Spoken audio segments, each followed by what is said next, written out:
अस्सलामुअलैकुम रहमतुल्लाह। मैं हूँ इरफान खालिद, डिस्ट्रिक्ट राजनपुर से।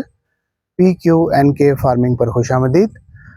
इस वक्त हम अपने फील्ड में मौजूद हैं, जहाँ पे हम PQNK यानी पायदार कुदरती निज़ाम काश्तकारी के साथ बग़ैर किसी परचेज इनपुट के काश्तकारी करते हैं। ये इस वक्त हमारा फील्ड है अपना चावल का, जिसके अंदर इस वक्त सोइंग का अमल कंप्लीट हो चुका है। चंद दिन पहले हमने एक वीडियो लगाई थी जिसके अंदर अभी सिर्फ बेड्स निकले थे और ट्रायल बेस के ऊपर हमने अपनी लेबर को समझाने के लिए थोड़ा सा पौधे लगा के दिखाए थे। तो आज अल्हम्दुलिल्लाह मेरे पीछे आप देख रहे हैं ये फील्ड पूरा मुकम्मल तौर पे ये अभी रिसेंटली हमने ये कल जो है ना इसकी सोइंग कंप्लीट हुई है।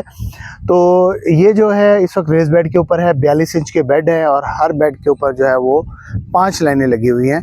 और इसके अलावा जो है इसके जो बाकी स्टेप्स थे हमने शुरू से हम आपको दिखाते आ रहे हैं। ये पूरी एक सीरीज़ चला रहे हैं हम, ताकि कैसे आप लोग एक आम ज़मीन को कन्वेंशनल या रिवायती काश से हम पिकनिक के ऊपर कन्वर्ट कर सकते हैं।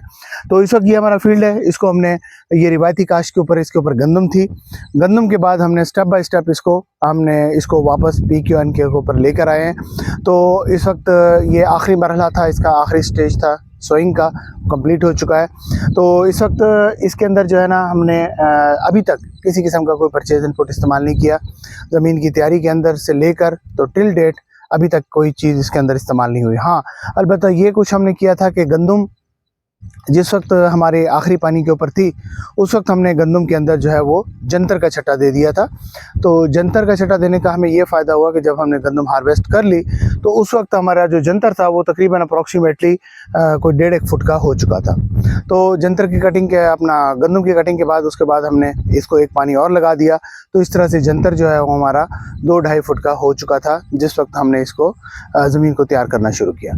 तो ज़मीन को हमने तैयार करने के लिए तरीक़ाकार ये रखा कि अमूमी तौर पे जो भी दोस्त होते हैं जो गंदम के बाद अगली क्रॉप के लिए ज़मीन को तैयार करते हैं, उनका ये वो आम एक्सरसाइज हमारे इलाके में ये होती है कि जो गंदम का नाड़ होता है यानी कि उसकी जो नड़ी होती है या उसकी जो बाकियात होती है उसको आग लगा दी जाती है। तो ये रिवायती तरीका यही है, आग लगा दी जाती है और आग लगाने के बाद फील्ड को साफ़ किया जाता है। साफ़ करने के बाद उसको कल्टीवेशन स्टार्ट की जाती है, लेकिन हम लोग ऐसा नहीं करते। ये जो बाकियात होती हैं ये बड़ी ही कीमती हैं ज़मीन के लिए। तो ज़मीन का भी एक हक़ है कि जब हम उससे कुछ ले रहे हैं तो उसको हम कुछ ना कुछ वापस करें। तो वापस जो ज़मीन है वो हमसे यानी कि प्रोडक्ट तो नहीं मांगती, लेकिन कम से कम जो रेजिड्यू है यानी कि जो बाकियात है फसल की, जो वैसे ही वेस्टेज है, तो उसको तो हमें चाहिए कि हम उसको जो है ना ज़मीन को वापस कर दें।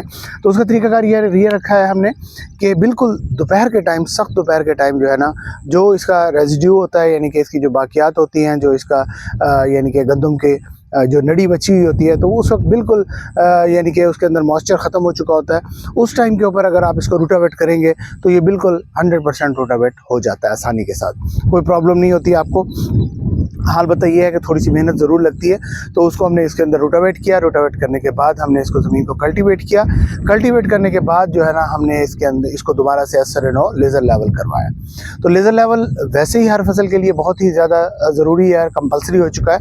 और हमारे इलाकों में जहाँ पे पानी की वैसे ही बड़ी शदीद कमी है, नहरी पानी बिल्कुल नहीं है, तो उस सूरत में हमें तो वैसे ही बहुत ज़्यादा ज़रूरत होती है लेज़र लेवल की। तो हमने इसको लेज़र लेवल किया, हार्ड पैन ब्रेक किया और उसके बाद जो है ना इसको प्रॉपर कल्टीवेशन के बाद हमने इसके ऊपर रेस बेड निकाल दिए। रेस बेड जो होता है उसका साइज़ जो होता है वो 42 इंच होता है टॉप, और चैनल जो होता है, जो वाटर चैनल यानी कि साइडों पे जो ये खेलियाँ आपको नज़र आ रही हैं मेरे, तो ये खेलियाँ जो होती हैं ये ऊपर से 18 इंच होती है और नीचे से जाकर ये 9 इंच हो जाती है। तो इस तरह से जो है ना 42 इंच का आपने बेड निकालना है। बेड निकालने के बाद हमने इसको पानी लगाया। तो पहली दफ़ा जो है पानी जो है वो हमने बेड्स के ऊपर चढ़ा दिया। उसकी 2 वजूहत होती हैं। पहली वजह ये है कि एक तो ज़मीन जो है हमारी, इसके अंदर छोटा बट्टा जो है वो रह जाता है, ये बिल्कुल बारीक नहीं होती जैसे प्योर मैरा ज़मीन होती है, क्योंकि ये हमारी चिकनी मैरा ज़मीन है, ये बिल्कुल बारीक पाउडर की तरह नहीं होती। तो इस तरह वो जो पत्थर पड़ा हुआ है मिट्टी का, तो वो उस सूरत में जब उसको पानी लगता है तो तब वो गल जाता है। तो इसलिए हमने इसके ऊपर बेड के ऊपर पानी चढ़ाया ताकि वो मुकम्मल तौर पर गल जाए और प्लांट जो है वो बिल्कुल सीधा सीधा लगे जहाँ उसको लगना है। वहाँ पे वो लग सके आसानी के साथ। तो उस सूरत के अंदर हमने पहली दफ़ा इसके ऊपर पानी चढ़ाया और उसके बाद हमने इसके ऊपर पनीरी को शिफ्ट करना शुरू कर दिया। पनीरी जो है इस वक्त शिफ्ट की है हमने, तो ये इसकी उम्र जो है वो तकरीबन 25 दिन थी जिस वक्त हमने इसको शिफ्टिंग की है। 25 को कहीं पे हमने 30 दिन की भी हो गई थी पनीरी। लेकिन कोशिश ये करनी चाहिए कि एज़ सुन एज़ पॉसिबल के छोटे पौधे को ही शिफ्ट कर दिया जाए, ताकि वो जो अपनी यानी कि प्लांटेशन का अपनी जो निकालता है, यानी कि नए शगुफ़े निकालता है, वो फील्ड में आके निकाले, वो पनीरी में ना निकालना शुरू कर दे। तो इस तरह से जब हमने इसके ऊपर शिफ्ट करते हैं, हाँ एक और बात का भी ध्यान में रखिएगा, वो जिस वक्त हम इसको पनीरी से शिफ्ट करते हैं उस वक्त पौधा जो है वो ज़ख्मी हालत के अंदर होता है, क्योंकि पौधे को जब हमने वहाँ से उखाड़ते हैं तो उसकी जो हेयर रूट्स होती है, जो बिल्कुल बारीक जड़ें होती हैं बालों की तरह, वो आधी टूट के वहीं रह जाती हैं और आधी उसके साथ आती हैं।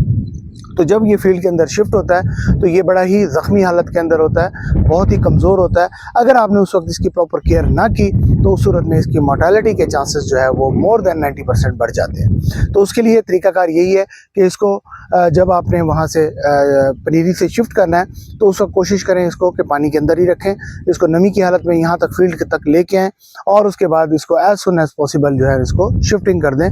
तोड़ाई के बाद जो है पनीरी को ज़्यादा देर वेट ना करवाएं, ताज़ी तोड़ाई कराएं और ताज़ी ही शिफ्टिंग करवाएं। तो इसी तरह हमने ये इसको ताज़ी तौर पे शिफ्ट करवाया। तो इस वक्त इसके ऊपर 5 लाइनें लगी हुई हैं और हाँ अलबत्ता ये है कि ये लाइनें जो है वो उसके अंदर एक्यूरेसी नहीं है। उसकी वजह ये है कि ये मैन पावर से लगी हैं, लेबर की वजह से लगी हैं। जब आप मशीन के साथ सोइंग करते हैं तो वहाँ पे आपके पास एक्यूरेसी होती है 100%, लेकिन यहाँ पे हमारे पास एक्यूरेसी नहीं है।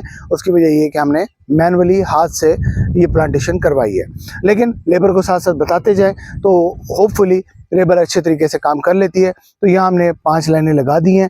तो आगे फर्दर इसको देखते हैं, इसको साथ साथ मॉनिटर करते रहेंगे क्या रिजल्ट्स आते हैं। अभी तक तो ये फील्ड जो है पूरे एरिया के लिए जो है वो एक यानी कि अजूबा बना हुआ है, क्योंकि यहाँ पे कॉन्सेप्ट ही नहीं है कि चावल जो है वो बग़ैर पानी के ऊपर या बेड्स के ऊपर काश्त हो सकता है। तो ये पॉसिबल ही नहीं लगता। तो इसलिए काफ़ी लोग आते हैं, विज़िट करके जाते हैं और मेजॉरिटी जो है वो नेगेटिव कमेंट करके जाते हैं, हौसला शिकनी करके जाते हैं। तो लेकिन हमें पता है कि हम क्या कर रहे हैं, क्योंकि हम इसके नताइज देख चुके हैं। हम पिछले 3 साल से इसके ऊपर काम कर रहे हैं, मुख्तलिफ क्रॉप्स को हम इसके ऊपर ग्रो कर चुके हैं। तो इसलिए हम कॉन्फिडेंट हैं, उम्मीद करते हैं इंशाल्लाह कि हम इससे बेहतर नतीजा ले लेंगे। तो बाकी देखते हैं हालात और वाक़यात किस तरफ जाते हैं, क्या होता है। स्टेप बाय स्टेप हम आपको आगाह करते रहेंगे। उम्मीद है आप हमारे साथ रहेंगे और इस सीरीज़ के हिस्सा बनेंगे। जो भी इसके हवाले से कोई क्यूरीज हो, कोई सवाल हो, ज़रूर शेयर कीजिएगा। सीखने सिखाने का अमल है, इसको जारी रहना चाहिए, रुकना नहीं चाहिए।